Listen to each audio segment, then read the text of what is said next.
So this next question is not so much of a question, but more of a challenge. So there's something that I think is in Bisaya, could be Tagalog, I honestly don't know, but they are challenging me to say 5 times as quickly as I can.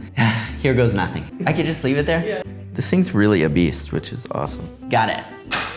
Ready, steady, go. So this episode is gonna be a little bit different than past episodes that have came before. I asked you guys to let me know if you have any questions about my life here in the Philippines, and you were kind enough to send in a number of answers. So stay tuned, I'm going to answer your questions. I just remember my first impression really being about just how much different the scenery was, but then also very quickly after meeting Filipinos, just how truly different they were than where I was from, or am from in the US. People here are just incredibly kind and easy to talk to and friendly. You could really just almost go up to anyone, and they might be shy here, but they're still gonna talk to you and be helpful and answer questions. And so overwhelmingly, I'd say my first impression had to do with just how different so much looked, but then also just how very friendly and kind everybody was here as well.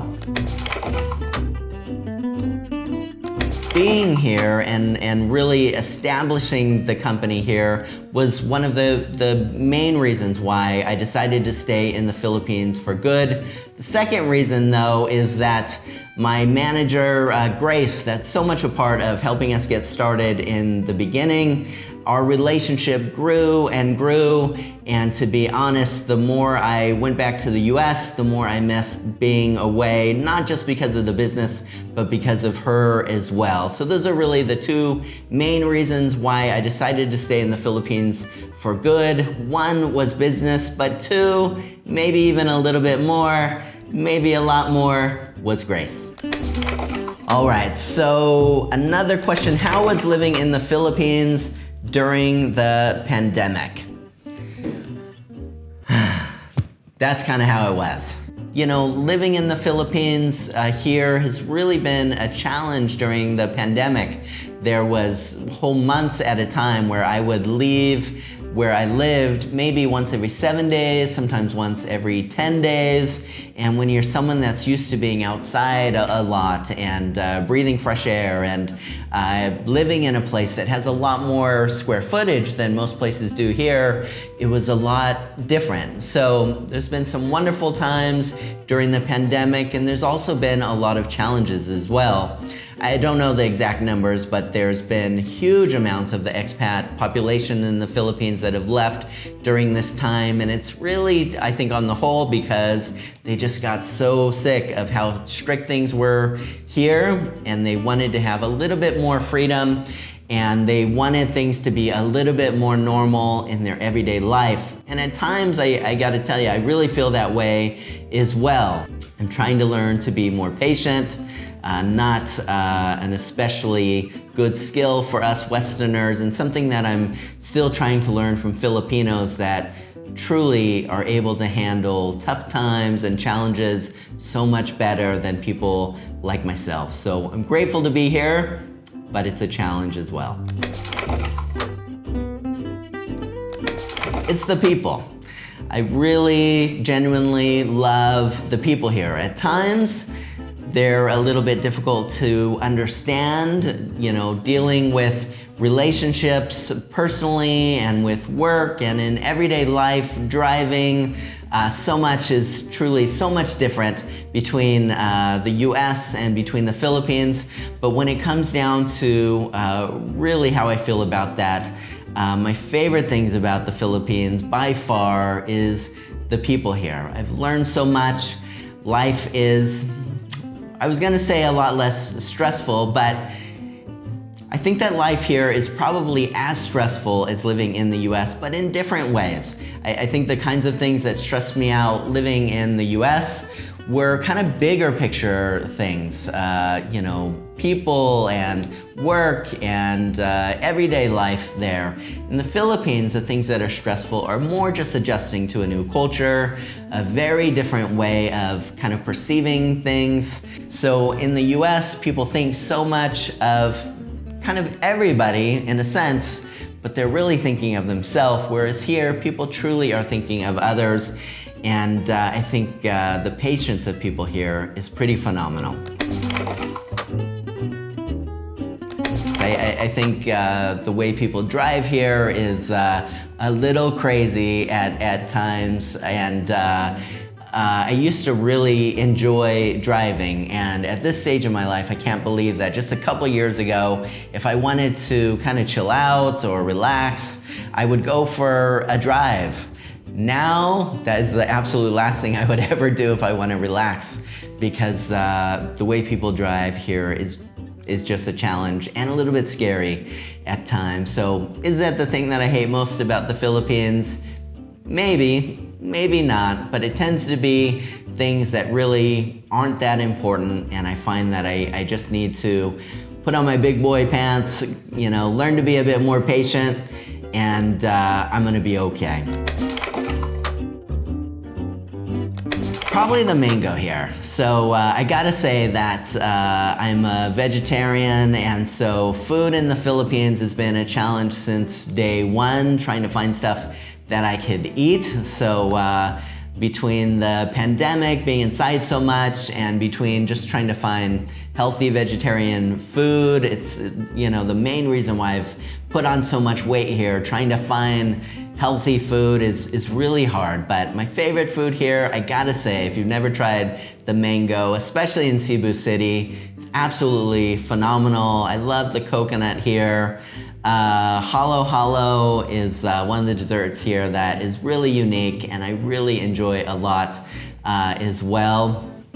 I gotta say, Filipino food is a bit of a challenge for me, but there's a lot of delicious things here as well. And if you're a meat eater, you're gonna love it. A lot of lechon and a lot of things that are really unique to the Philippines that I think you would love if you're over here. So I gotta say, I really had hoped to travel here so much more by now. I went to Boracay, which is a beautiful island here. I went to Palawan, which is a beautiful place as well. Didn't go up to El Nido and Coron, which is mostly, when you see photos of Palawan, you're looking at one of those places. I went to Puerto Princesa and went to these incredible underwater caves that are one of the wonders of the world in Palawan. But next, if I could travel somewhere, perhaps Bantayan Island or Bohol, I gotta think about that. I've tried not to think too much about travel because it's just been so restricted here. The more I think about it, the more it kind of depresses me. I think probably what's being asked here more specifically is, can a foreigner be the sole owner of a business in the Philippines? Actually, I just had a video that came out last week about this where I interviewed an attorney that has helped a number of companies set up this type of corporation in the Philippines, and make sure and check out the link shared here if you're interested in finding out more about starting a business in the Philippines, or feel free to get in touch with me through my John Smulo TV Facebook as well. I'm always happy to help out people looking to start a business in the Philippines. It depends on the type of business. So if you are from the Philippines, you could go down to DTI and start a business pretty quick. If you're a foreigner that's trying to set up a corporation here, it's definitely a bit more work. And I would definitely recommend making sure that you talk to someone that's gone through that. As mentioned, I'm always happy to be there to help out with those type of things, and I would certainly get an attorney that could help walk you through the process as well. It could save you a lot of time. Make sure and find one that has a lot of experience, that starting OPCs or the type of corporation that you want to start. But as long as you do that, it can be time consuming, but it's certainly possible and worth it.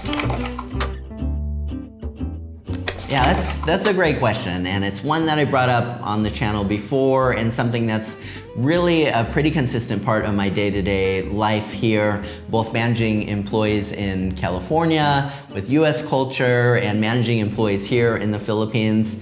I have to say that the differences are pretty enormous.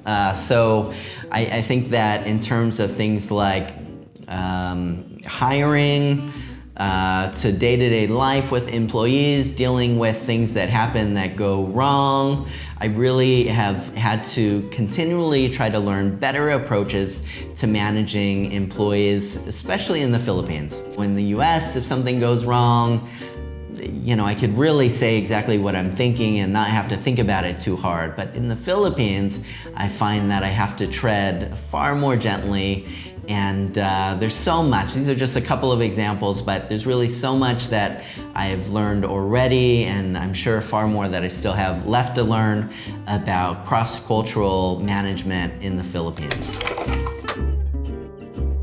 Learning vocabulary isn't that difficult, but learning how to structure sentences is a challenge at times. There's a lot of kind of connector words, depending on if it's a place or a person, and different things like that, where you need to know the right word to fit things in, and I'm still a little bit hopeless at most of that. Also, I find in Cebu, people use a lot of shortcuts in the way that they spell words, and so sometimes I'll have to find out if a word is just a shortcut of another word, or if it's in fact another word. So I think I'm doing okay with learning the language here, but I definitely have a ways to go. When I first moved here, I had a Bisaya teacher, and that was really helpful. I'm looking to get another Bisaya teacher again soon. So if you know a good one locally here in Cebu City, let me know. Sometimes I hear of people that just want to visit for a vacation, and to all of those I would say, come on over. It's so easy to communicate with people here. Make sure that you travel to some of the bigger cities and some of the islands as well, and make sure that you hang out with locals so you really just get a sense of how truly wonderful people are here. Other people that ask me this question are, I think, saying, what advice would you give to foreigners that are considering moving to the Philippines? And what I would say to you is, at first, don't plan on moving. Come over here for 2 or 3 weeks, maybe 4 weeks, just to really get to see if the Philippines is for you. If you do decide to move over here, just rent Airbnbs. That's what I did for the first year that I lived here, and it was just a really simple way to be able to move to different areas, see which ones I liked the most, and then I eventually wound up buying a place over here. That was only after a year of really getting to know the area and checking out different places and knowing that the place where I bought was somewhere that I'd enjoy living for the long haul. So this next question is not so much of a question, but more of a challenge. So there's something that I think is in Bisaya, could be Tagalog, I honestly don't know, but they are challenging me to say 5 times as quickly as I can. Here goes nothing. Pitang put pitang puting tupa. Pitang put pitang puting tupa. Pitang put pitang puting tupa. Pitang put pitang puting tupa. Pitang put pitang puting tupa. Ang balay ni labay labat. Ang balay ni labay labat. Ang balay ni labay labat. Ang balay ni balay labat. Ang balay ni labay labat. I could be cussing or saying any kind of crazy thing, so I'll have to find out what that actually meant. Tell me what language that was, Bisaya or Tagalog, and if I totally sucked at that or if I did okay. Anyhow, thank you for taking time to listen. I always love getting comments below. Let me know if you have any other questions for me, and I always appreciate when you get in touch on my Facebook. As always, thank you for taking the time to listen, and take care.